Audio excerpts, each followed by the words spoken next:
Ang ating tatalakayin ngayon ay mga ilang malalakas na lindol na kumitil at nagdulot ng matinding takot sa mga tao. 10. Sumatra earthquake noong 2012 at naitalang 8.6 sa magnitude earthquake. Noong Abril 11, 2012 sa dakong alas 3:38 lokal na oras, ang lindol sa Indian Ocean ay magnitude 0.6 sa ilalim ng dagat na malapit sa lungsod ng Aceh ng Indonesia. Nasa tsunami call ang mga otoridad ngunit kinansela. Ito ay hindi pangkaraniwang malakas na interplate na lindol at ang pinakamalaking strike slip sa lindol na naitala. Ito ay naganap ng napakalayo mula sa isang tinitirahang lugar at hindi nagdulot ng mapanirang tsunami na aabot ng 10 cm hanggang 0.8 or 0.8 metro. 10 ang namatay at 12 ang nasugatan ang naiulat. Karamihan sa mga ito ay sanhi ng gulat o atake sa puso. Pang-siyam, Assam Tibet earthquake noong 1950 at naitalang 8.6 sa magnitude earthquake. Noong Agosto 15, 1950, ang lindol ay naganap sa Siang, India, rehiyon ng epicenter ng lindol na tagpuan malapit sa Rima, Tibet. Resulta ng lindol, maraming gusali ang nawasak at naitalang nasa 1,000 hanggang 3,000. Pagkatapos ng lindol, inarangan ng malaking lupain ang Subansiri River at nagiba pagkalipas ng 8 araw at lumikha ng alon na may taas na 7 metro na kumitil ng 536 katao. Pang-8, Rat Island earthquake 1965 at naitalang 8.7 magnitude earthquake. Ang lindol noong 1965 sa Ratlan ay naganap sa dakong alas 8 ng gabi, Pebrero at 3 local time. Ito ay nag-trigger ng isang tsunami na higit na 10 metro sa Shemya Island, Alaska. Ngunit salamat sa layo ng epicenter nito ay lumikha lamang ng maliit na porsyento ng mga istruktura na nasira.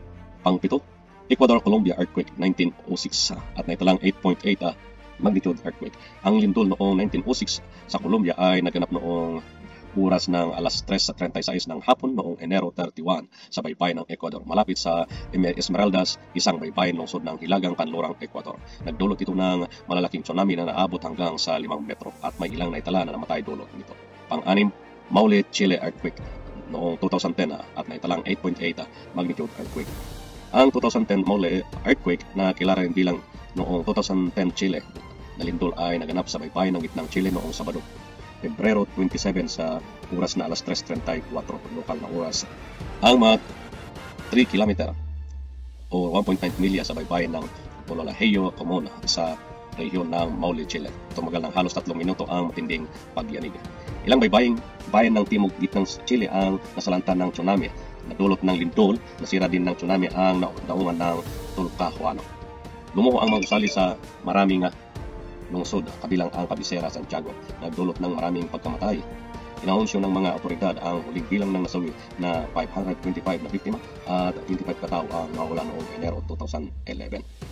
Pang-5, Kamchatka Russia earthquake noong 1952, 9.0 magnitude earthquake. Noong Nobyembre 4, 1952 sa oras na alas 4:58 lokal sa oras ng Kamchatka, Russia, isang malaking lindol ang tumama sa baybayin ng Kamchatka Peninsula sa dulong silangan ng Russia. Nagdulot ito ng malaking mapanirang tsunami sa buong Pasipiko na may mga alon na hanggang 15 metro na nagdulot ng malawak na pinsala sa Kamchatka Peninsula at Kuril Island. Nag-iwan ng tinatayang 10,000 hanggang 15,000 katao ang namatay. Ito rin ay lubhang nakapaminsala sa Hawaiian Island, ngunit walang mga tao na namatay dahil sa tsunami. Naglakbay ang mga alon hanggang sa Peru, Chile at New Zealand, sa Alaska, Liuchian Island at California. Naobserbahan ang mga tsunami wave na hanggang 1.4 metro or 4.6 talampakan ang taas. Pang-4, Tohoku earthquake noong 2011 at naitalang 9.1 noong 11 Marso 2011 Biyernes sa dakong alas 5:46 hapon. Isang napakalaking Andresse Megathrust earthquake note 1 sa baybayin ng Japan ang naganap. Ang lindol ay nagdulot ng napakalaking tsunami na may mga alon na abot hanggang 40.5 metro ang taas. Tsunami ng mga aksidenteng nuklear. Pangunahin ang Antas 7 na pagkatunaw sa 3 reaktor sa Fukushima Daiichi Nuclear Power Plant Complex. Noong 10 Marso 2015, inihayag na ang kumpirmadong nasawi ay nasa 15,894 na namatay. 6,152 ang nasugatan at 2,560 katao ang nawawala. Kay pangatlo, Sumatra earthquake 2004 at naitalang 9.1 magnitude earthquake. Isa sa mga pinaka-nakamamatay na natural na sakuna sa kamakailang kasaysayan. Ang 2004 Sumatra earthquake na kilala rin bilang ang 2004 Indian Ocean na lindol ay naganap noong 26 ng Disyembre na may epicenter sa kanlurang baybayin ng Sumatra, Indonesia. Ang fault length nito ay naitalang 1,500 km ang layo at nagresulta ng tsunami na aabot hanggang 30 meter ang taas at nagdulot ng hanggang 230,000 ang naiulat na namatay. Ang lindol ay mayroon ding pinakamahabang tagal ng faulting na naobserbahan na abot ng 8 to 10 minutes. Naging sanghito ng pag-vibrate ng buong planeta ng hanggang 1 sentimetro. Ang kabuang enerhiya na nilabas ng lindol ay 4.0 by 1,222 joules or 9,600 gigatons ng TNT. 550 milyong beses kaysa sa Hiroshima atomic bomb. Ang karamihan sa enerhiyang ito ay nasa ilalim ng lupa. Ang enerhiya na inilabas sa ibabaw ng lupa ay tinatayang nasa 1.1 by 10 o 17 joules or 26 gigatons ng TNT. Ang enerhiyang ito ay katumbas ng higit sa 1,500 beses kaysa sa Hiroshima atomic bomb. Ang nagresultang tsunami ay binigyan ng iba't ibang pangalan, kabilang ang 2004 Indian Ocean Tsunami, South Asian Tsunami, Indonesian Tsunami, ang Christmas Tsunami. Mayroon ding daang-daang libong Kristiyanong turista sa mga lugar na apektado ng tsunami at ang Boxing Day Tsunami. Pangalawa, Great Alaska Earthquake 1964 at naitalang 9.2 megajoule earthquake. Ang 1964 Great Alaska Earthquake, kilala rin bilang Good Friday Earthquake, ay naganap noong alas 5:36 ng hapon noong Biyernes Santo, Marso 27 sa Prince William Sound na rehiyon ng Alaska. Tumagal ito ng humigit kumulang 4.5 minuto at ito ang pinakamalakas na naitala sa lindol na kasaysayan ng US. Ang lindol ay nagdulot ng 27 talampakan or 8.2 metro na tsunami na sumiran na sa nayon ng Chinega na kinimatay na 23 sa 68 katao na nirirahan doon. Ang mga nakaligtas ay tumakbo sa alon, umakyat sa mataas ng lugar, nagdulot din ito ng napakalaking landslide sa ilalim ng dagat, ang daungan at pantalan ng Fort Valdez ay gumuho at 30 katao ang nasawi. May kabuang 139 katao ang paniniwalaang namatay, 15 bilang resulta ng mismong lindol, 106 mula sa sumusunod na tsunami sa Alaska, 5 mula sa tsunami sa Oregon, at 13 mula sa tsunami sa California.